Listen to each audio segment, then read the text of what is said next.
दोस्तों, फोन पे का इस्तेमाल अब आप सिर्फ पैसे ट्रांसफर करने के लिए नहीं बल्कि आप फोन पे से घर बैठे पर्सनल लोन लेने के लिए भी कर सकते हो। आज मैं आपको बताऊंगा कैसे फोन पे में ऑनलाइन घर बैठे पर्सनल लोन के लिए अप्लाई करना है। अब अप्लाई करने के लिए आपको करना क्या है, फोन पे एप्लीकेशन को आपको ओपन कर लेना है। ओपन करने के बाद जैसे आप यहाँ पर नीचे आओगे, अब आप जैसे कि देख पा रहे हो यहाँ पर पर्सनल लोन का एक ऑप्शन दिया गया है। अब ज्यादातर लोगों को क्या होता है कि यहाँ पर already pre approved personal loan का ऑफर दिखाई देगा, यानी जिन लोगों के बैंक ट्रांजैक्शन अच्छे हैं, फोन पे के ट्रांजैक्शन अच्छे हैं, तो उन लोगों को ऑलरेडी यहाँ पर प्री अप्रूव्ड पर्सनल लोन का ऑफर दिखाई देता है, जो ऑलरेडी यहाँ पर से ही पर्सनल लोन के लिए अप्लाई कर सकते हैं। लेकिन मैक्सिमम लोगों को, यानी कि अगर हम 100 लोगों की बात करें तो 100 में से 95 या 98% लोगों को यहाँ पर कोई लोन का ऑफर नहीं दिखाई देगा। जैसे आप यहाँ पर पर्सनल लोन पर क्लिक कर दोगे, अब आप जैसे कि देख पा रहे हो फोन पे हमें किसी थर्ड पार्टी एप्लीकेशन पर रिकमेंडेड कर रहा है। अब जैसे कि यहाँ पर इंस्टा मनी, क्रेडिट भी, मनी भी को ऑप्शन दिया गया है जहां पर से हम पर्सनल लोन के लिए अप्लाई कर सकते हैं। अब चाहे तो आप तीनों में से किसी भी एप्लीकेशन पर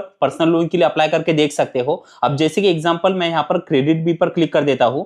अब आपको यहाँ पर कुछ समय का वेट करना है। अब जैसे आप कुछ समय वेट कर लोगे, अब आप जैसे कि देख पा रहे हो क्रेडिट बी से हम 10 लाख रुपए तक के पर्सनल लोन के लिए अप्लाई कर सकते हैं।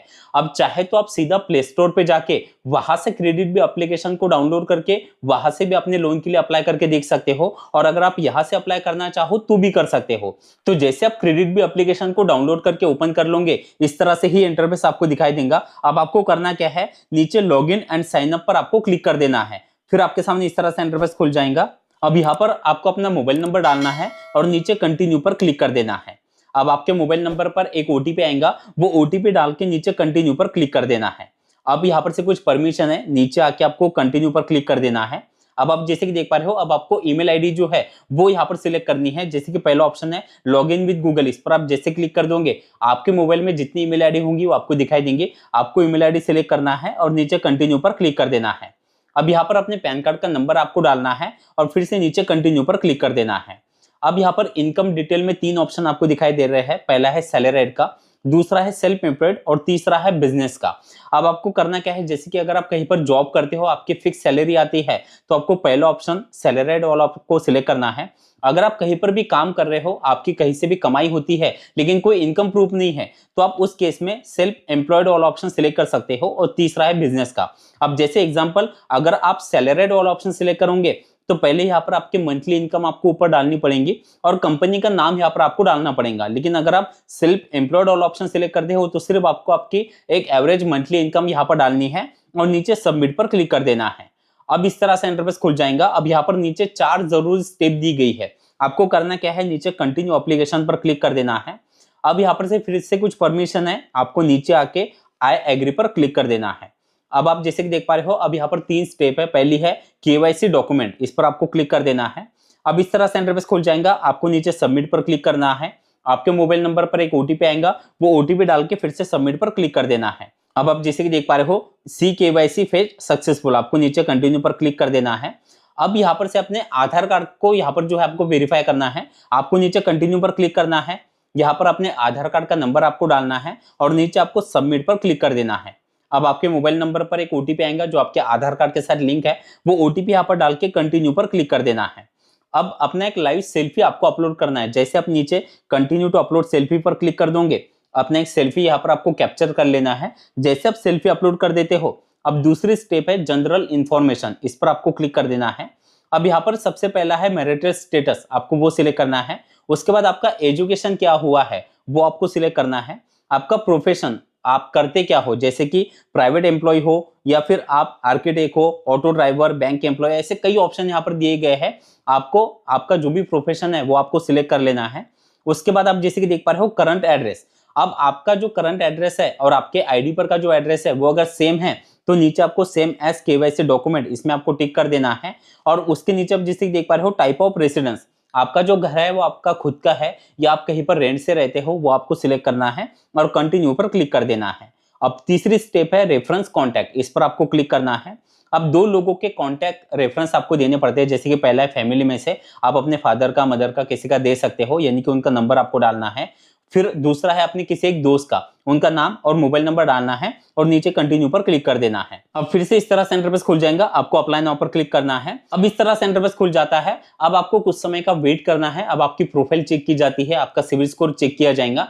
आपके प्रोफाइल के हिसाब से आपको लोन ऑफर कितना मिला है वो आपको दिखाई देगा। अब हो सकता है कि कुछ लोगों को लोन ऑफर ना भी मिले, क्योंकि देखिए लोन जो है वो आपके सिविल स्कोर पर भी डिपेंड करता है। यानी अगर आपका सिविल स्कोर कम है तो बहुत ज्यादा कम चांसेस है यहाँ पर से आपको कोई लोन ऑफर मिलने के।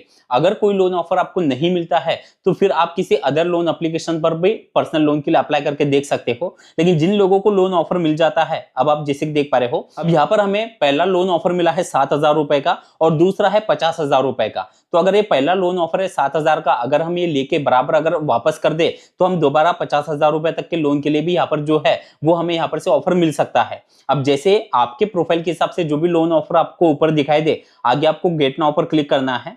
अब यहाँ पर लोन की डिटेल आपको दिखाई देंगे, जैसे कि जो लोन अमाउंट है वो दिखाई देगा। नीचे आपको जो ईएमआई मिली है पर मंथ आपकी ईएमआई कितनी की रहेंगी, कितने महीनों की रहेंगी, वो नीचे आपको यहाँ पर दिखाई देगा। अब आपको नीचे व्यू समरी पर क्लिक कर देना है। अब यहाँ पर आपके लोन की सारी डिटेल आपको दिखाई देंगे। जैसे कि ऊपर आप देख पा रहे हो, जो 7,000 रुपए का लोन है इसके लिए हमें टोटल इंटरेस्ट 770 रुपए का लगने वाला है। नीचे आप यहाँ पर इंटरेस्ट रेट भी देख पा रहे हो, जो कि 28.5% यानी कि 28.5% पर ईयर के हिसाब से हमें रेट ऑफ इंटरेस्ट यहाँ पर देना पड़ेगा। उसके नीचे आप इंश्योरेंस का भी एक अमाउंट है जो कट होगा। अब आप जैसे कि देख पा रहे हो, जो ये 7,000 का लोन है हमारे अकाउंट में ट्रांसफर होंगे 6,498, क्योंकि अदर जो चार्जेस है वो कट होकर अमाउंट हमारे अकाउंट में ट्रांसफर होती है। तो यहाँ पर आपको ये सारी डिटेल चेक कर लेनी है। जैसे आप फिर से व्यू रीपेमेंट पर क्लिक कर दोगे, अब यहाँ पर आपके ईएमआई की सारी डिटेल यहाँ पर आपको दिखाई देती है।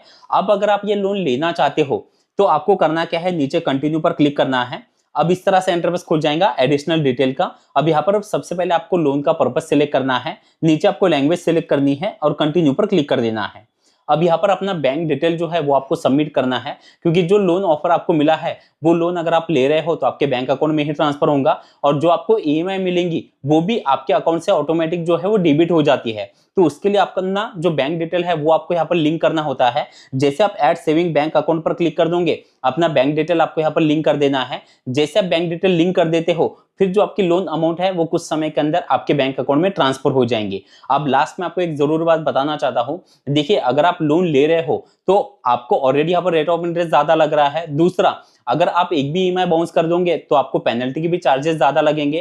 तो इसलिए अगर लोन ले रहे हो तो आपको टाइम पर कंपनी को रिटर्न करना है, ताकि आपको अदर चार्जेस और ना लगे। और दूसरा, अगर आप टाइम पर रीपेमेंट यहाँ पर कर देते हो तो आपका सिविल स्कोर भी अच्छा हो जाएगा और दोबारा आप फिर ज्यादा लोन के लिए भी अप्लाई कर सकते हो। तो वीडियो आपको कैसा लगा कमेंट में जरूर बताना। चलिए, थैंक यू सो मच, मिलते हैं अगले वीडियो।